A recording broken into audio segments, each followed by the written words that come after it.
9 facts about heaven that will surprise you. Number 1. We won't miss our old lives. The upgrade from earth to heaven will be vastly superior to that from economy to first class. If we would miss something from our old lives, it would be available to us in heaven. Why? Because we will experience all God intends for us. He fashions us to want precisely what He will give us, so what He gives us will be exactly what we want. Number 2, we won't become angels. Death is a relocation of the same person from one place to another. The place changes, but the person remains the same. The same person who becomes absent from his or her body becomes present with the Lord. 2 Corinthians 5:8. We won't be angels, but we'll be with them.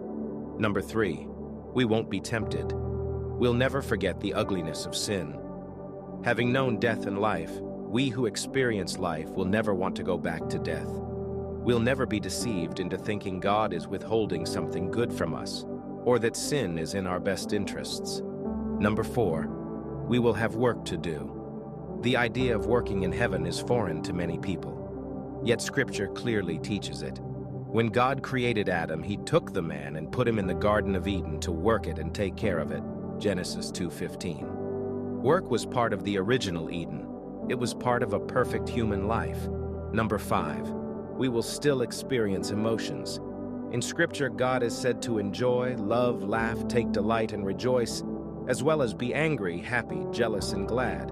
To be like God means to have and express emotions. Hence, we should expect that in heaven emotions will exist for God's glory and our good. Number 6, we still won't know everything.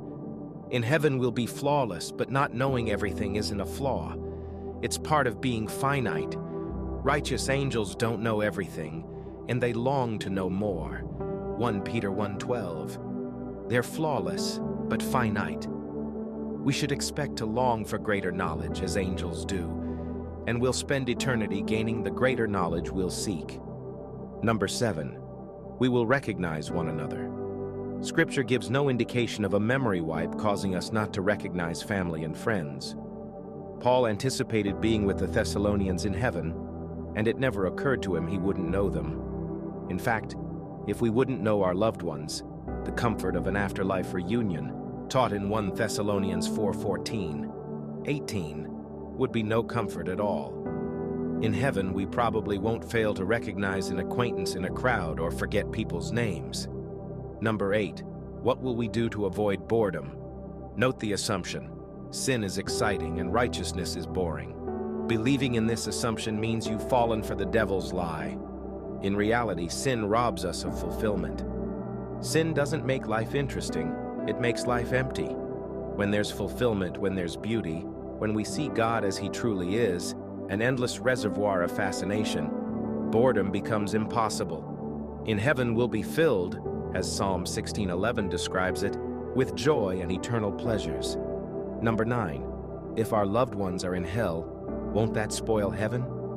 In heaven we'll see clearly that God revealed Himself to each person, and that He gave opportunity for each heart or conscience to seek and respond to Him. Romans 1:18-2:16. Everyone deserves hell. No one deserves heaven. Jesus went to the cross to offer salvation to all. 1 John 2:2.